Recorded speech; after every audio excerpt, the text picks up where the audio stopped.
every so often in basketball, you get a night that transcends the sport, that becomes something greater than what we thought it could be. And for us in Dallas, me, Gabe Ibrahim, my co-host Megan Gauer, and Dano Mataya, we got to witness something truly, truly special in the Final Four in Caitlin Clark's magnificent performance against one of the best teams we've ever seen. To do what she did was, I can't even find the words to describe it. It was the greatest basketball game I've ever been to. I would say it's the greatest basketball game y'all have ever been to. How are we feeling this morning, Megan? Well, tired. Tired. Tired. But still, yeah, I feel like I still have the words. I agree. Like, how good Caitlin Clark was last night was absolutely insane. It was incredible. I mean, anytime you watch a player in the zone, like, it's amazing. But to do it on this stage against that team is, to me, one of the single best performances, like, in sport. It's just women's basketball in sport. Yeah. Like, how, like, her mental strength of, I mean, the craziest crowd. I mean, what, sellout last night, 20,000 people, not even fazed by a thing, just lives for that. Well, I thought, obviously the stats are eye-catching. 41 points, 8 assists. Crucially 8 assists. Thank God. And then how many rebounds? 7? 6. 7. Yeah.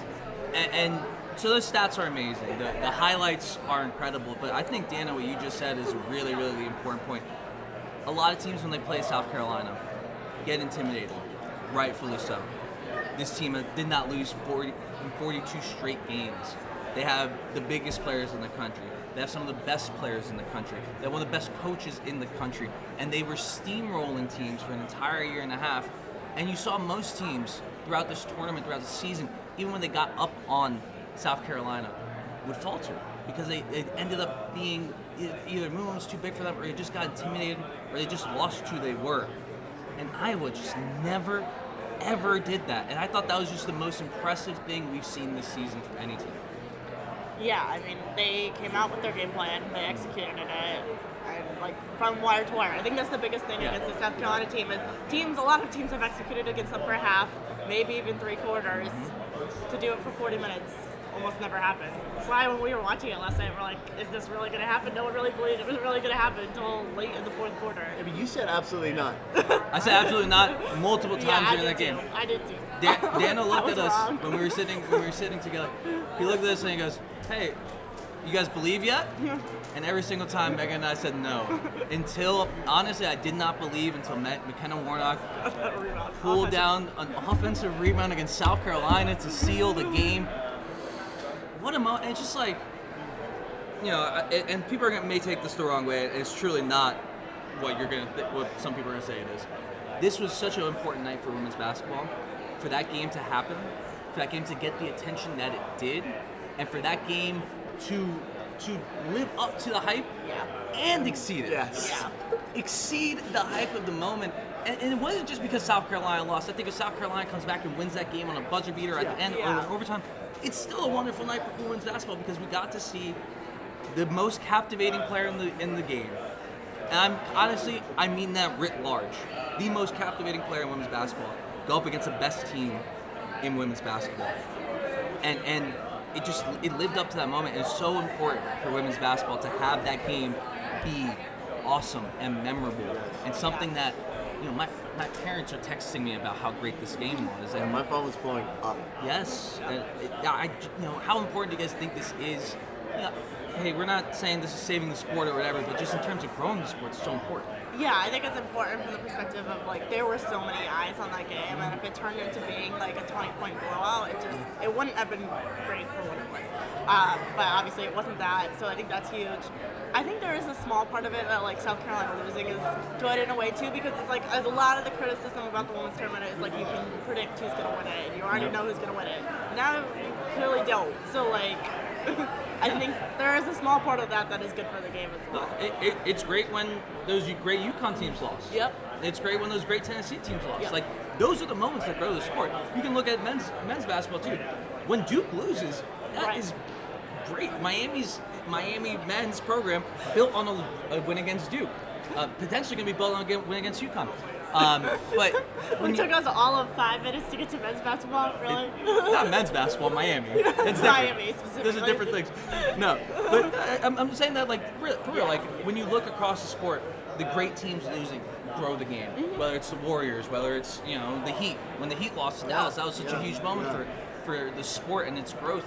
And I just think this is kind of that moment. It's not that it's not shade to South Carolina. It's a giant compliment to how great they are. Yeah. I also do want to give. I mean, you can look at Caitlin, and give some credit to the players, but I don't think I've ever spoken that highly of Lisa Bluder ever in my life. I don't think those words really ever came out of my mouth. It's not something you think about. But we've seen a lot of teams do the pack it in, say South Carolina, you want to beat us, shoot. And they still got out-rebounded by 20. Dude, that's the one thing, Megan, we got cop to right now. We were real wrong about what happened in this basketball game. We talked about the one path for South Carolina. We talked about all these things they need to do, get them off the boards. The other players need to score. None of that stuff happened, and it did not matter because of how great Caitlin Clark was, and because of what Lisa Bluder did. And we should get into the X's and O's there for their defense. Because I thought, you said they packed it in. Yeah, they packed it in, but I thought the way they did it in terms of having Caitlin Clark be a rover, and having her come off Raven Johnson, she's a very good basketball player, have one of the best nights of her career, made the threes, and to stick with the plan no matter what was just so impressive. But that rover defense I thought was just really innovative and a good way to front the post to had just someone to clean up the messes, and while allowing South Carolina to get shots that you want them to take.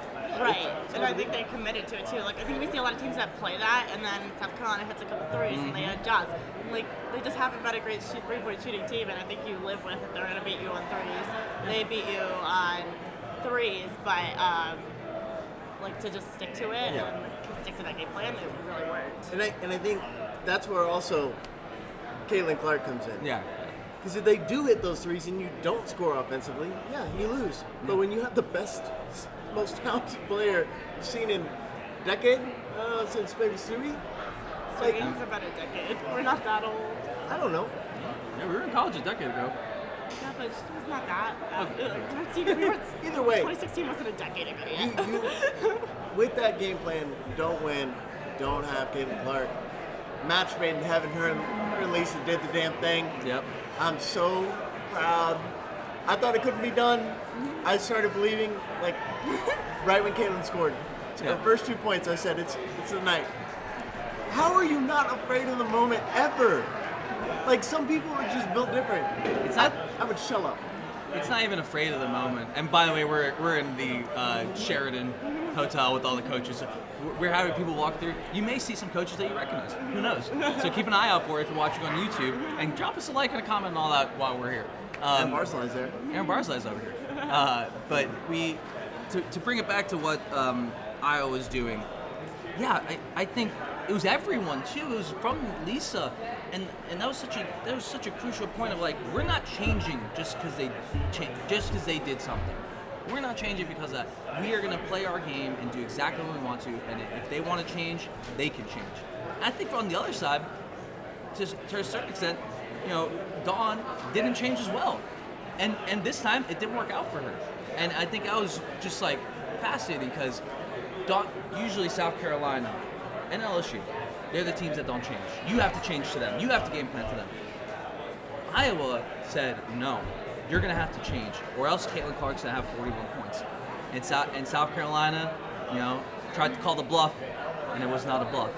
She was blowing by some of the best perimeter defenders in the country. Nobody could guard her. No one could. Nobody. Not on screens, not on just one-on-one. Nothing. You can't go under Caitlin. You can't go over Caitlin. Yeah. You can't do anything. They tried multiple things. They all failed. I'm used to them taking your best player out of the game. Right. But they gave her one of her best performances of all time. It doesn't make sense. It shouldn't have happened. Well, so we theorized about this, right? About the two paths that Dawn could take. Of, hey, you shut off the Gabby Marshalls, the McKenna Warnocks, the Monica Snaz of the world in favor of trying to stop Caitlin Clark. Maryland did that to great effect. And they killed Iowa.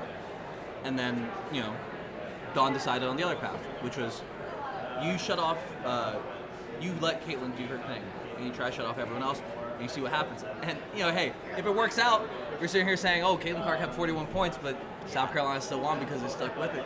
Didn't work out for her. But I just think, I'm with you, Dano. And Megan, I want to get your opinion.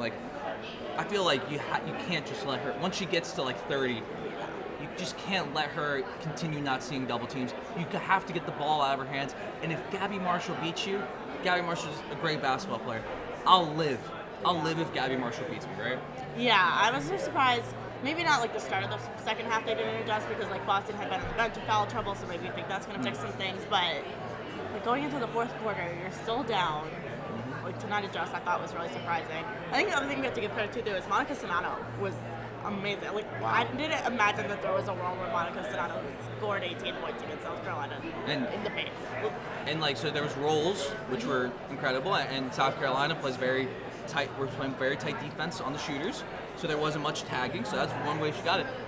She also just posted up on Leah Boston a couple times. And Cardoso. And how? Yeah. How? Hey, you got to give the Cox credit. They held Gabby Marshall to 0 points. But one thing, hold on, I have a question, and I want this to come up in the right way. I believe South Carolina respected Caitlin Clark, but I don't think they thought what she did was possible. There was no sense of urgency guarding her. Dano, who thought what we saw last time was possible? But how do you not respect her at this point? You knew this was coming. You had a week. South Carolina's had 2 years to really think about Caitlin Clark, and with all the discourse that has come about within the player of the year conversation, you'd think they would really just want to put her down instead of letting her do what she did. And to a certain extent, I think maybe Dawn was like, she can't beat these players all the time, right? She can't make every shot. She can't have 40 back to back. And I think, hey, as a coach, sometimes you come in with the plan and you say, well, it was not fallible for her to score the last 16 points of the game. So let's score the last 16 points for Iowa. And the other thing about Caitlin Clark, just to pull it back to her, the fourth quarter. We all kind of looked at each other at some point in the third quarter. We're like, she's passing too much. She's trying to get her teammates involved. That's great, but she needs to take over. And I think we all said to each other, no more passes, Caitlin. And I don't know if someone else said that on the Iowa bench. There was no more passes. She just took the ball at straight. Dog. Yeah, South Carolina had no answer for it. I think more than Caitlin going off though, having Sonata go off for 18 really killed South Carolina. To not have that lane defense that has been such a staple of what makes this team good against Iowa. If you're gonna you can't let Clark and Sonata beat you. Yes. And that's what they did. I still think as fantastic as Caitlin was, she couldn't do it entirely alone. You can't beat South Carolina entirely alone. But Sonata having such a great night, you let the two of them beat you. Well, and really, obviously, Aaliyah Boston's foul trouble was a big deal. She had 2 fouls in the first quarter, right? She got her last foul near the end of the first quarter. And hey, we're not going to sit here and litigate foul calls. The game was called. The way it was called. The game was, we watched, and in the game we saw one foul that went against Iowa, and we were like, that was not a foul. And then I'm down the other way. We either saw a foul in South Carolina, or in South Carolina's favor, that we thought wasn't a foul. So I think it kind of evened out. But clearly that Boston foul trouble, put South Carolina behind the 8 ball and then not having her back in the second quarter. And I know Chris does a lot of coaches about this, but not having her back in the second quarter with 2 fouls, just kind of, I think, stole a lot of what they were going to be able to do. And you know how many fouls Leah Boston ended up with? 3 fouls. So, and I just think, hey, we can play the what if game if Leah Boston's not foul trouble, but she was. And South Carolina, I thought they had some of their moments, but just never felt like they got going. I mean, that second quarter, you kind of felt like the storm was coming. Zaya. We should talk about Zaya because Zaya was incredible despite the fact that they lost. Yeah. I mean, great tournament. Phenomenal tournament. I think her stock went up a bit. But, I mean, you can't get 8 points out of Leah Boston. I don't care if she didn't play the majority of the second quarter. You won the second quarter. Yeah. 24 to 16? You won by 8. Cannot get that production out of your go-to.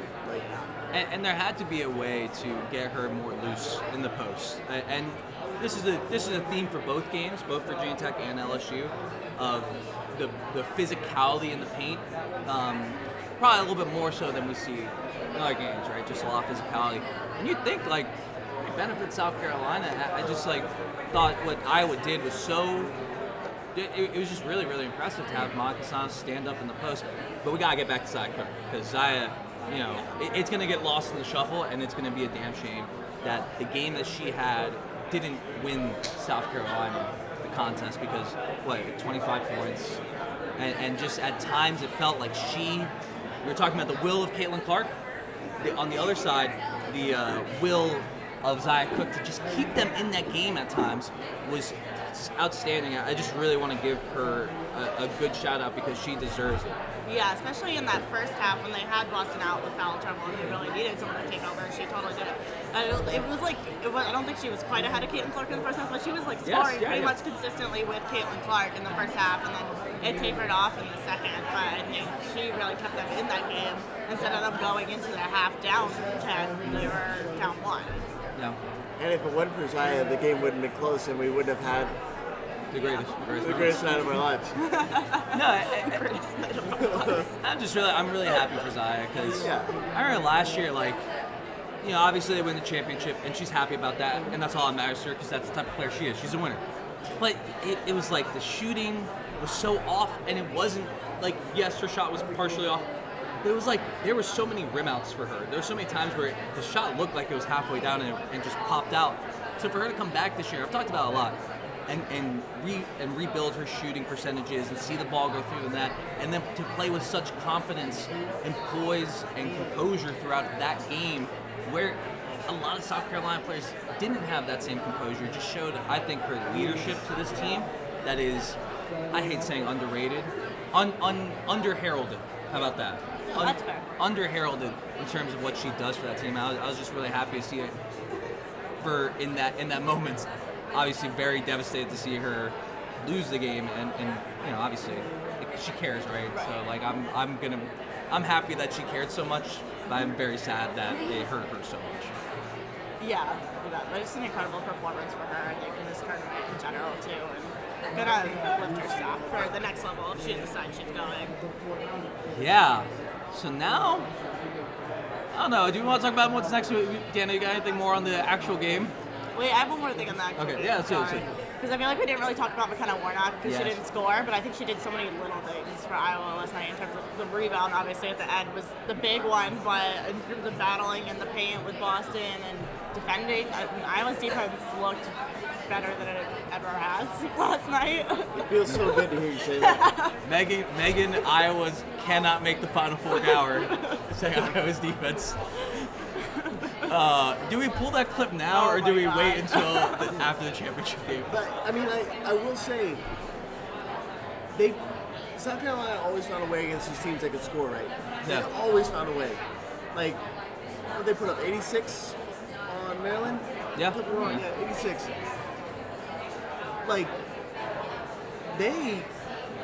They were visibly frustrated.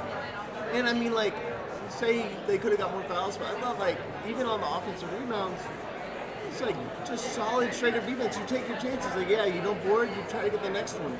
So I think a lot of teams kind of fall, we saw with Maryland, so many fouls on those offensive rebounds, and you're just giving them more opportunities to score. Iowa was almost perfect tonight, or last night. And I think the thing that Lisa Bleuer said the most during that game was arms up. arms up. Don't. One time, my son brought the hand down, got a little foul call, and there was immediate sub to come off and tell her, you gotta keep your hands up, because if we lose you, we're not winning this game. And they just did that so well in terms of being careful and in terms of just playing great, solid defense without fouling. And yeah, you give up a ton of offensive rebounds. Yeah, you give up some shots. Stay the course. I just thought that part of it, in every aspect, was the most impressive for Iowa. Kind of Warnock, though. Let's just talk about, just briefly, let's step back perspective-wise. Iowa sealed this victory against the greatest offensive rebounding team in the history of women, well, in the Her Hoop Stats era, history of women's basketball, with an offensive rebound from McKenna Warnock, who, playing the 4, probably given up at least 4 inches, probably given up, maybe 50 pounds of muscle. 4, 6 inches. Yeah, at times 6 inches. And that ball, it was just one of those pursuit rebounds where you see it, you follow the flight path, and got there. Even Caitlin's misses were good. Yeah. Even Caitlin's misses. It feels like, it's so cliche to say it, but it's like they wanted it more. Like, yeah. I usually hate when people say that, but like, when you come up with that play, that kind of is like just who wanted it more.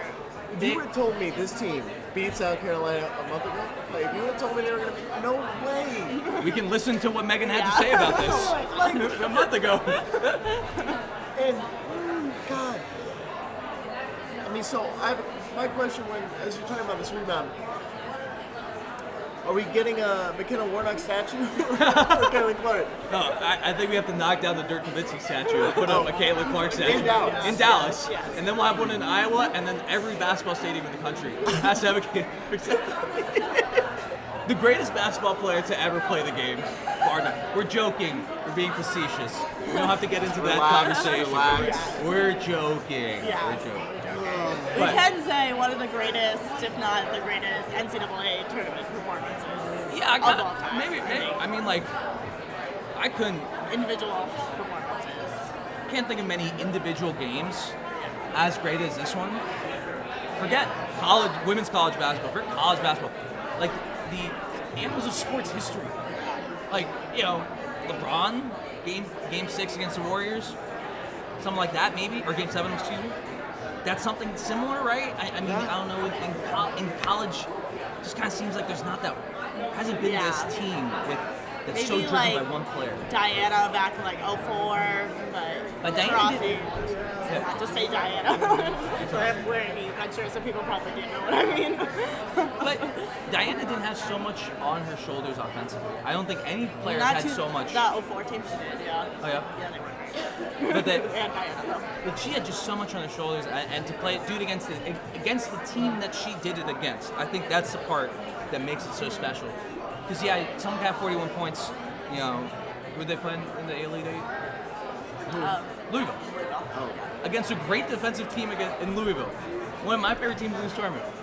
And it's just it's not even in the same stratosphere as doing against South Carolina. Agreed. I think to have a very similar performance against South Carolina is a whole other level.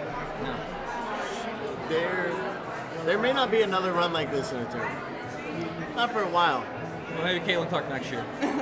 Yeah, but I mean, like, God, I love this moment. Like, I love being here in the now, appreciating it. And I mean, we can talk about the other game first, but I do want to see her win it all. I want it so bad for her. For what? Oh yeah. We got to talk. Yeah, we'll preview that. And I have money on LSU to win it all. No, I think at this point it kind of becomes like, if you're a fan and you saw what you saw, I feel like you kind of have that swell in you. But I want to talk a little bit just first, very briefly, about what's going to happen next for South Carolina. So the freshies class, they're seniors. However, they all have another year back. I'm pretty sure I've said on this podcast that South Carolina did win the championship. Maybe I just said it off the podcast. South Carolina did win the championship. I bet a lot of money on a lot of those players coming back. So after the game, I don't know. I know Leah Boston said that she hasn't made a decision yet about the pros. She has 48 hours to do so. Do you think this team runs it back? I don't think so. I think you're going to see at least some pieces leave. But I also kind of think Boston's going to go, and I know you disagree with me on that. But I think she's like, right now you're like the guaranteed #1 pick. I don't know that you're going to be able to say that next year. That's probably going to piss some people off, but I don't know that you can say that next year. Just for thousands of different reasons, that may not be true. Yeah. I don't know. And I think, had they not won a championship yet, I think it would be different. For sure. But because they won one last year, like they have a championship. Obviously, we see this year, right? There's no guarantee you're going to run it back. I don't think all 5 of them are going to stay. So, like. Well, Bree Beals said she's leaving. Yeah. So, you're not going to have the same team. There's definitely no guarantee you're going to win it all next year. So, I wouldn't be surprised to see most of them kind of leave. If that's what they were leading towards already, I don't know that last night changes anything. I thought Dawn's framing of it was actually really interesting. She said that she would tell Aaliyah to leave to the pros so that she can have more space to work in the paint. I just thought the framing was interesting because, you know, I wonder how much Aaliyah views this as, I just want to see how good at basketball I can get. Because, right, if you're coming at it from that perspective, then maybe you know, having accomplishments here in college, or you know, doing things in college, or you know, having fun in college, that's totally a great reason to stay. If you want to, perhaps it's not as attractive to her because she wants to see how great she can be, and that's going to only happen in the WNBA. I have a question for both of you. I guess I do love hypotheticals, even though I've been saying I don't. But all right, so take Zaya, Beal, Aaliyah off this team. What's South Carolina's ceiling next year? To me, it's not a national championship. Well, Dov Cardoso, Raven Johnson's going to get better. I think they're still in the mix. Like, I still think they're probably a top 5 team. Because I think you have to think about other places that are losing people too, right? Like, we look at this Iowa team, like Sonato, this is her last year, regardless. Like, that's going to be. Hannah Stokey. Yeah. Hannah Stokey is great for freshmen. I think she can be great. But, like, losing Sonato is going to be a big loss. Yeah, absolutely. I mean, imagine Iowa just dominates the transfer portal. Yeah. Like, Yeah, it's so hard to say too, like who's like yeah, South Carolina could get next year someone too. because like the transfer portal changes things so quickly. South Carolina's absolutely getting people in transfer. Yeah. I'm just going to make it bold. But yeah, they're probably still a top 5 preseason team. Well, and you know, to kind of put it in context, I feel like, you know, Dawn's first championship team with Asia, that happens, those players leave. It did take a couple more years to build back up, and I don't think it's crazy, especially in where we are now, to expect, hey, maybe there's a year, maybe there's 2 years that Dawn has to build up that culture that they're losing with those players that we all mentioned. And I don't think that's not like wrong. I think it's, people are going to think, well, maybe like if South Carolina as good as those UConn teams. No, they're just it's a very different environment now. And yeah, you can win with those transfer portal players. I'm not sure Dawn really wants to rely on them as the core of her team. Yeah, and if you do lose a generational player like Leah Boston, you should not be that good. Like, I mean, like, that's a huge piece of your identity, your system, for 4 years. So think about Iowa when Caitlin Clark goes. When she leaves, yikes. Yeah, we're gonna find out.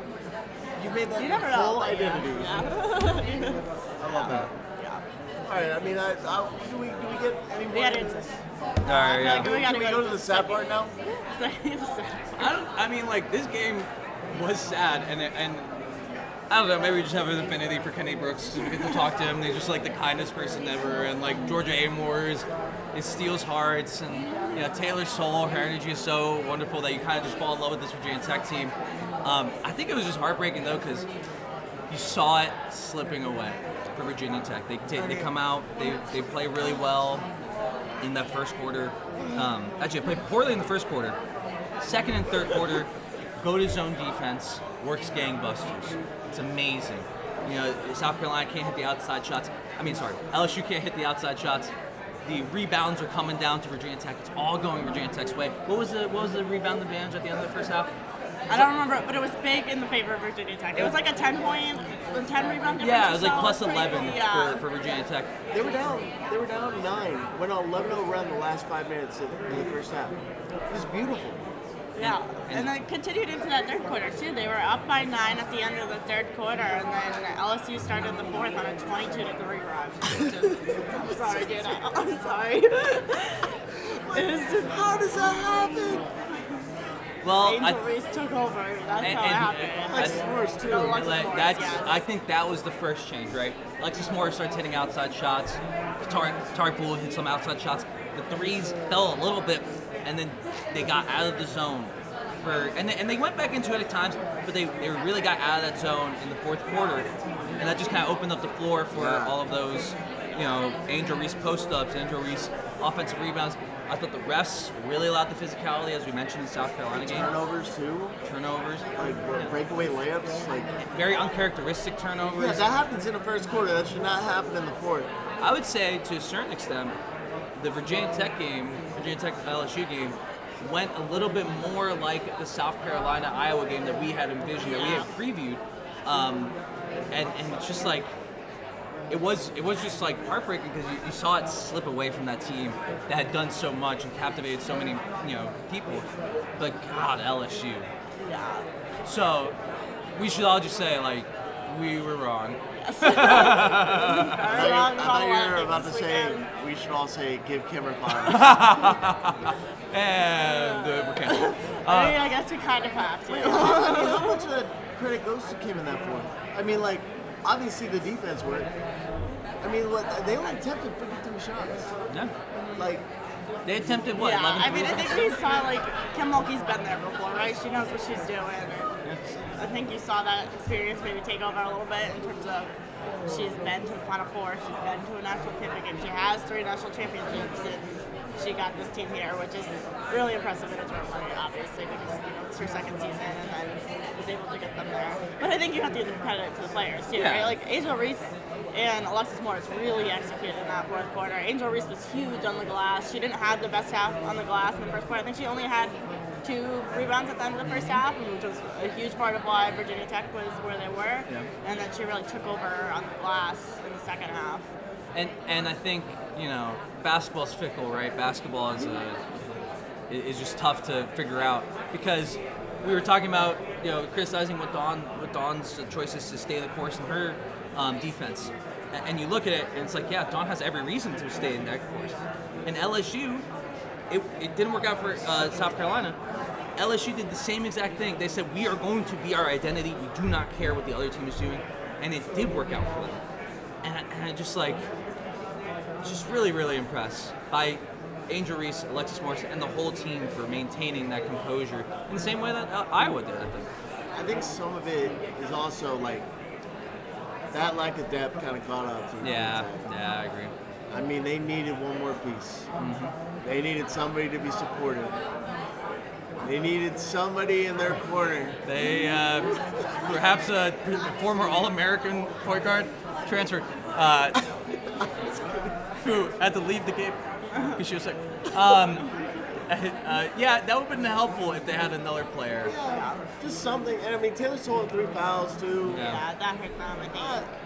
I mean, still, like you said, what a run from that team, though. I don't think any of us expected them to be playing in Dallas. Well, maybe game. Not really.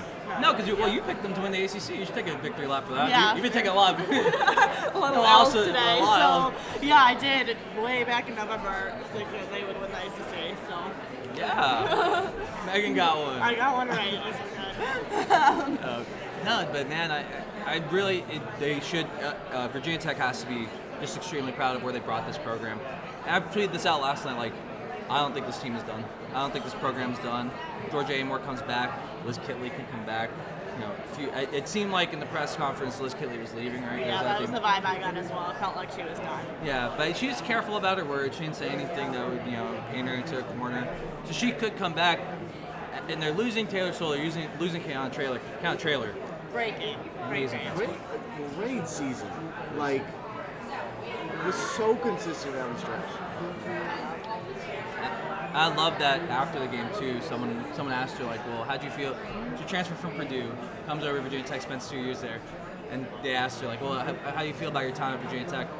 She said, I got everything I could ever hope for, and I got some, I got not only the Final Fours and all that, but I got like a family that loved me from the second I got here.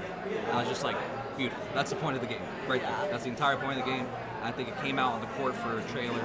in that one, and unfortunately Seoul had the foul trouble, which I think kind of limited her ability to impact the game, and she was huge in that run for Virginia Tech.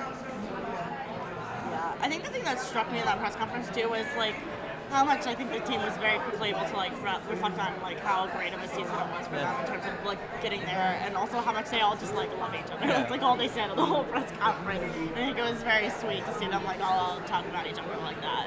Yeah. No, I thought it was. I love hearing that team talk because it is always like that. They always talk about their trust and that respect and the family aspect. I do want to take this opportunity to criticize Penny Brooks. I never do this, but I think Kenny could have stuck with the 2-3 zone throughout the game. I think when you look at, and I get this really crystallized for me after the Iowa game, seeing what Lisa Bluter did, sticking with what her plan was and what was working for most of the time. I think Kenny, for a few different reasons, the officiating, the way LSU was attacking him, Alexis Morris's shot making, he had plenty of reasons to come out of the zone. I just kind of wish he stayed in that zone until the end and see what happens.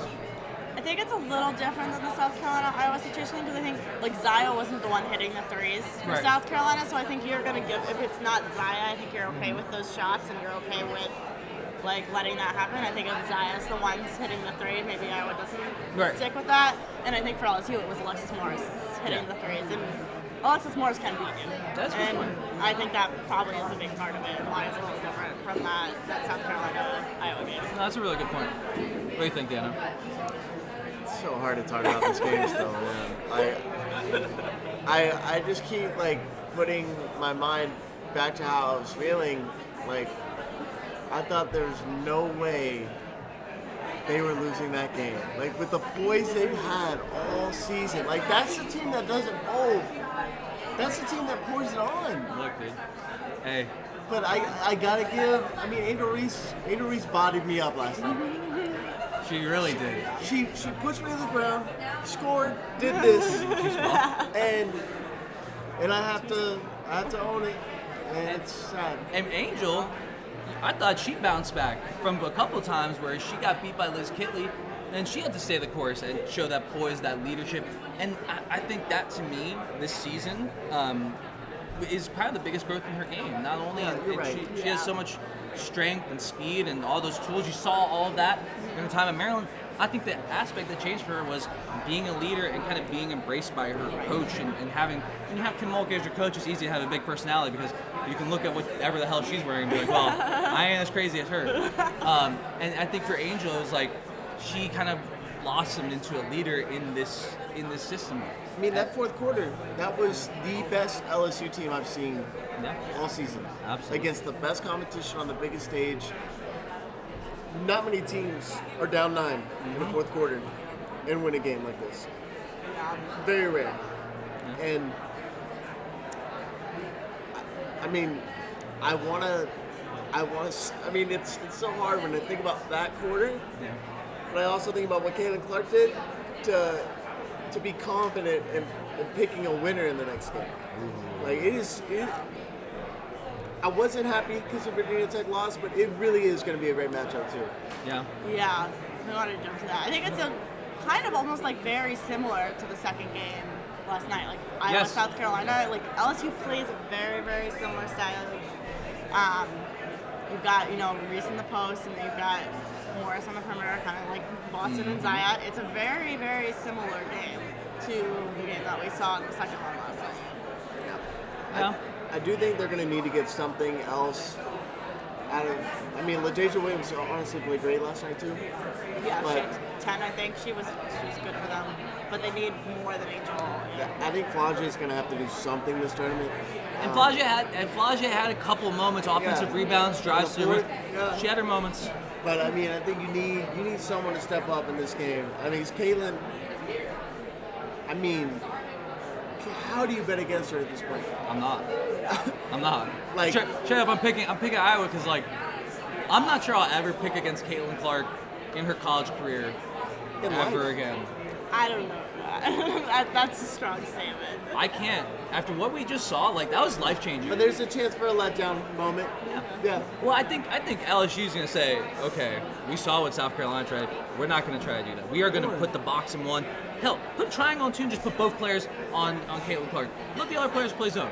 If Gabby Marshall and McKenna Warnock, Kate Martin. Kate Martin. Oh, We didn't get to talk about Kate we Martin. didn't. Kate Martin. I've never, you guys ever seen the Bradley Beal, John Wall clip? There's times where it was like, I ain't never ever seen you act like this, Kate Martin. She's going by some of the best feathers in the country, just straight line drives in the room. I was like, I've never, Kate on fire. But Yeah. in this game, if those players beat you, hey, you live. Yeah, I think you have to try to seal it on Clark because if it comes Clark and Sonano versus Reese and Morris, I think Iowa has the advantage there because Caitlin is so good. And I mean, Reese is probably going to have the advantage on Sonano, but I think what Caitlin can do is going to give them too much of an edge. So if you make it the Stars versus the Stars, I think it's going to be Iowa. So I think you're right. I think LSU can't do what South Carolina did. I think you have to try to force other players other than Clark to beat you. Yeah. I'm just thinking about it. Nobody can guard her one-on-one on this LSU team. Nobody. Nobody in the country. No one on the planet. maybe like I don't know. So you're right. You have to throw. Maybe gonna get You have to throw something wild at the her. dummy level, yeah. At this point, you have to. If you go at it with your normal whatever, it's not like they haven't watched LSU play defense. They're gonna scout the hell out of that. Them. You got to go nuts.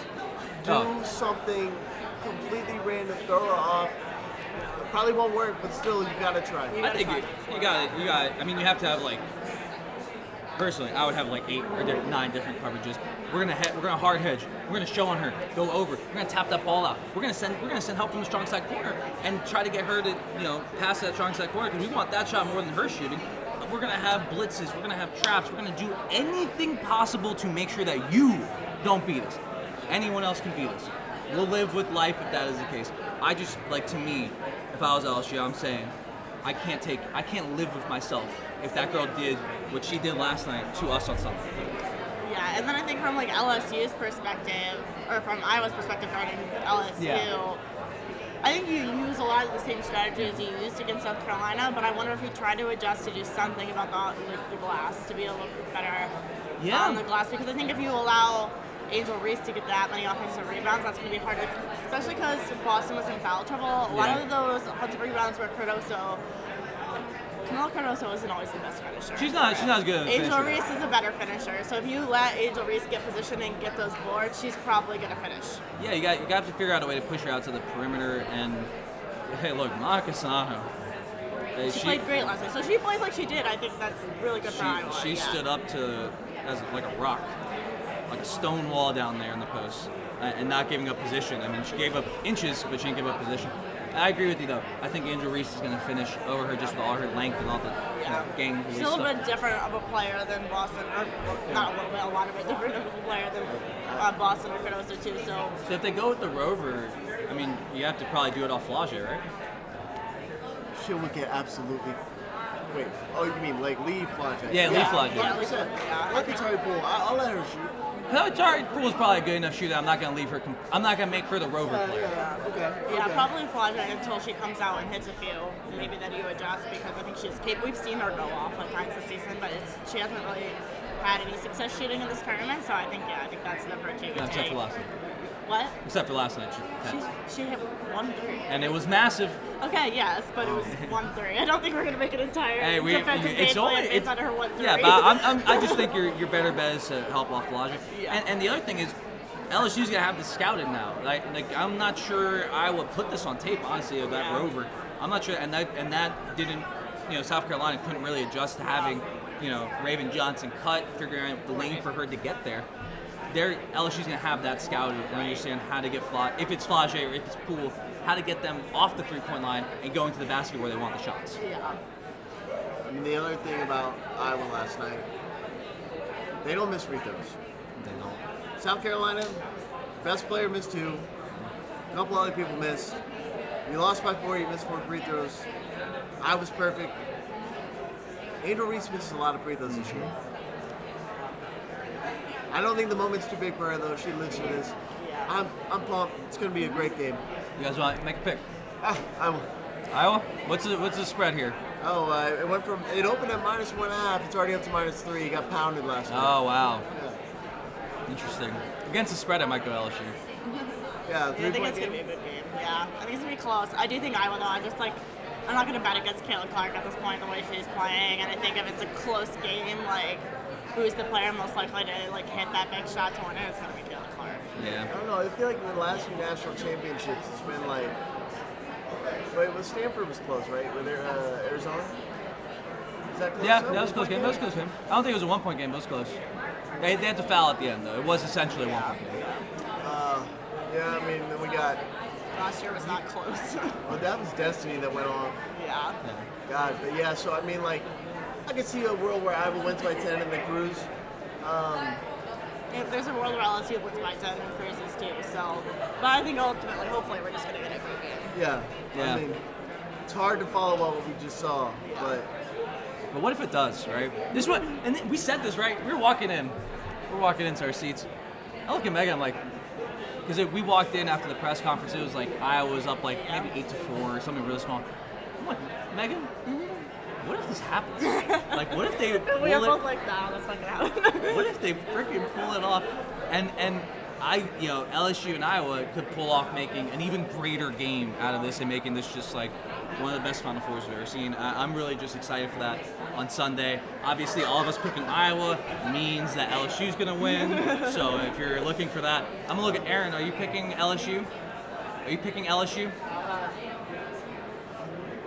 Worked out the other day. So- I, at this point, how can you not believe in Iowa, though, right? But maybe it's the same theory. You got to stick with LSU for the same reason. Pick Iowa. Really? pick What's the LSU. current vote? Well, we're 3-0. Okay, there you go. So you want me to pick Iowa? Yeah, so then we all have it together. Exactly. All right, we're all in. We're all in at her group stats. And it doesn't matter, really. We're just looking for great basketball. And the 4 teams here put on just an amazing show, and we're just so happy to be here. I love that. Like, we all love basketball. This is why we do this. Nights like last night are why you are a fan, why you're a coach, why you're a player of this game. It was just so wonderful. And I just want to thank all 4 of the teams for how they played, how they carried themselves, and how they showed off for this sport. And I'm really excited to see it again on Sunday. So for Megan, for Dano, for our late entrant, Aaron Barzilai, I'm Gabe Ibrahim. We will talk to you very soon after that national championship game, which we're hoping it's a classic. So, have a good one, and we'll talk to you soon. And that's Dallas.